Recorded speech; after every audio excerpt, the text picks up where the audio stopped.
The Giver by Lois Lowry. Chapter 4. Jonas rode at a leisurely pace, glancing at the bike ports beside the buildings to see if he could spot Asher's. He didn't often do his volunteer hours with his friend because Asher frequently fooled around and made serious work a little difficult. But now, with 12 coming so soon and the volunteer hours ending, it didn't seem to matter. The freedom to choose where to spend those hours had always seemed a wonderful luxury to Jonas. Other hours of the day were so carefully regulated. He remembered when he had become an eight, as Lily would do shortly, and had been faced with that freedom of choice. The eights always set out on their first volunteer hour a little nervously, giggling and staying in groups of friends. They almost invariably did their hours on recreation duty first, helping with the younger ones in a place where they still felt comfortable. But with guidance, as they developed self-confidence and maturity, they moved on to other jobs, gravitating towards those that would suit their own interests and skills. A male 11 named Benjamin had done his entire nearly 4 years in the rehabilitation center, working with citizens who had been injured. It was rumored that he was as skilled now as the rehabilitation directors themselves, and that he had even developed machines and methods to hasten rehabilitation.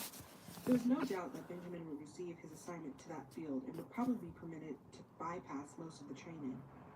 Jonas was impressed by the things Benjamin had achieved. He knew him, of course, since they had always been group mates, but they had never talked about the boy's accomplishments because such a conversation would have been awkward for Benjamin. There was never any comfortable way to mention or discuss one's successes without breaking the rule against bragging, even if one didn't mean to.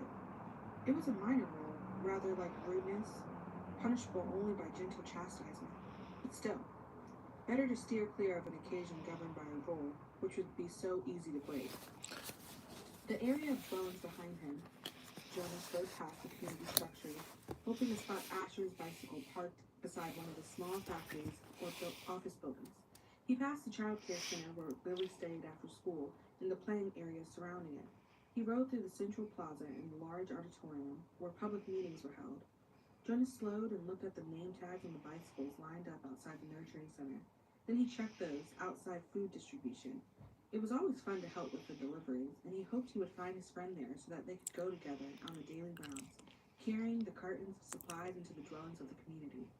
But he finally found Asher's bicycle, leaning as usual instead of upright in its port, as it should have been, at the house of the old. There was only one other child's bicycle there, that of a female 11 named Fiona. Jonas liked Fiona. She was a good student, quiet and polite, but she had a sense of fun as well, and it didn't surprise him that she was working with Asher today. He parked his bicycle neatly in the port beside theirs and entered the building.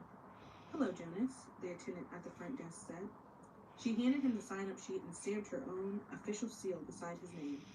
All of his volunteer hours would be carefully tabulated in all open records. Once long ago, it was whispered among the children, and 11 had arrived at the ceremony of 12, only to hear a public announcement that he had not completed the required number of volunteer hours and would not, therefore, be given his assignment. He had been permitted an additional month in which to complete the hours and then given his assignment privately, with no applause, no celebration, a disgrace that had clouded his entire future. "It's good to have some volunteers here today," the attendant told him. "We celebrated a release this morning, and that always throws the schedule off a little, so things get backed up." She looked at a printed sheet. "Let's see. Asher and Fiona are helping in the bathing room. Why don't you join them there? You know where it is, don't you?" Jonas nodded, thanked her, and walked down the long hallway. He glanced into the rooms on either side. The old were sitting quietly, some visiting and talking with one another, others doing handwork and simple crafts. A few were asleep. Each room was comfortably furnished, the floors covered with thick carpeting. It was a serene and slow-paced place, unlike the busy centers of manufacture and distribution where the daily work of the community occurred. Jonas was glad that he had, over the years, chosen to do his hours in a variety of places so that he could experience the differences. He realized, though, that not focusing on one area meant he was left with not the slightest idea, not even a guess, of what his assignment would be. He laughed softly. "Thinking about the ceremony again, Jonas," he teased himself. But he suspected that with a date so near, probably all of his friends were too. He passed a caretaker walking slowly with one of the old in the hall. "Hello, Jonas," the young, uninformed man said, smiling pleasantly. The woman beside him, whose arm he held, was hunched over as she shuffled along in her soft slippers. She looked towards Jonas and smiled, but her dark eyes were clouded and blank. He realized she was blind. He entered the bathing room with its warm, moist air and scent of cleaning lotions. He removed his tunic, hung it carefully on a wall hook, and put on the volunteer smock that was folded on a shelf. "Hi, Jonas," Asher called from the corner where he was kneeling beside a tub. Jonas saw Fiona nearby, at a different tub. She looked up and smiled at him, but she was busy, gently washing a man who lay in the warm water. Jonas greeted them and the caretaking attendants at work inside. Then he went to the row of padded lounging chairs, where others of the old were waiting. He had worked here before. He knew what to do. "Your turn, Larissa," he said, reading the name tag on the woman's robe. "I'll just start the water and then help you up." He pressed the button on a nearby empty tub and watched as the warm water flowed in through the many small openings on the sides.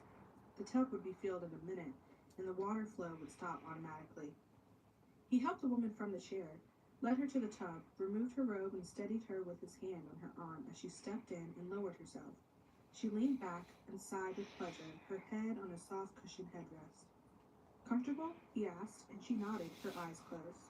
Jonas squeezed cleansing lotion onto the little sponge that entered the tub and began to wash her firm body. Last night he had watched as his father bathed the new child. This was much the same. The fragile skin, the soothing water, the gentle motion of his hands slippery with soap. The relaxed, peaceful smile on the woman's face reminded him of Gabriel being bathed. And the nakedness, too. It wasn't against the rules for children or adults to look at another's nakedness, but the rule did not apply to new children or the old. Jonas was glad. It was a nuisance to keep oneself covered while changing for games, and the required apology if one had by mistake glimpsed another's body was always awkward. He couldn't see why it was necessary. He liked the feeling of safety he had in this warm and quiet room. He liked the expression of trust on a woman's face as she lay in the water, unprotected, exposed, and free. From the corner of his eye, he could see his friend Fiona help the old man from the tub and tenderly pat his thin, naked body dry with a silk cloth. She helped him into his robe. Jonas thought Larissa had drifted into sleep, as the old often did, and he was careful to keep his motions steady and gentle so he wouldn't wake her. He was surprised when she spoke, her eyes still closed. "This morning we celebrated the release of Roberto," she told him. "It was wonderful." "I knew Roberto," Jonas said. "I helped with his feeding the last time I was here, just a few weeks ago. He was a very interesting man." Larissa opened her eyes happily. "They told his whole life before they released him," she said. "They always do. But to be honest," she whispered with mysteriousness, "some of the tellings are a little boring. I've even seen some of the old fall asleep during tellings. When they released Edna recently." "Did you know Edna?" Jonas shook his head. He couldn't recall anyone named Edna. "Well, they tried to make her life sound meaningful, and of course," she added primly, "all lives are meaningful. I don't mean that they aren't. But Edna, my goodness, she was a birth mother, and then she worked in food production for years until she came here. She never even had a family unit." Larissa lifted her head and looked around to make sure no one else was listening. Then she confided, "I don't think Edna was very smart." Jonas laughed. He rinsed her left arm, laid it back into the water, and began to wash her feet. She murmured with pleasure as he massaged her feet with the sponge. "But Roberto's life was wonderful," Larissa went on, after a moment. "He had been an instructor of 11s, you know how important that is. He had been on the cleaning committee. And goodness, I don't know how he found the time. He also raised two very successful children. And he was also the one who did the landscape design for the Central Plaza. He didn't do the actual labor, of course." "Now you're back. Lean forward and I'll help you sit up." Jonas put his arm around her and supported her as she sat. He squeezed the sponge against her back and began to rub her sharp-boned shoulders. "Tell me about the celebration." "Well, there was the telling of his life. That is always first. Then the toast. We all raised our glasses and cheered.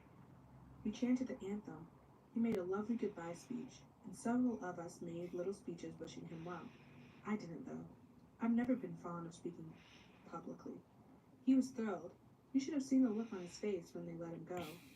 Jonas slowed the strokes of his hand on her back thoughtfully. "Larissa," he asked, "what happens when they make the actual release? Where exactly did Roberta go?" She lifted her bare, wet shoulders in a small shrug. "I don't know. I don't think anybody does except the committee." He just bowed to all of us and then walked. like they all do, through the special door in the releasing room. But you should have seen his look. Pure happiness, I'd call it. Jonas grinned. I wish I'd been there to see it. Larissa frowned. I don't know why they don't let children come. Not in my firm, I guess. They should enlarge the releasing room. We'll have to suggest that to the committee. Maybe they'd study it, Benny said slyly, and Larissa chortled with laughter. Right, she hooted, and Jonas helped her from the tub.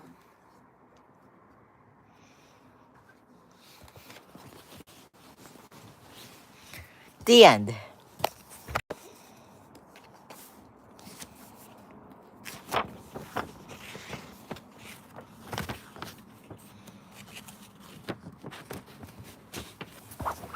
See you on in 6.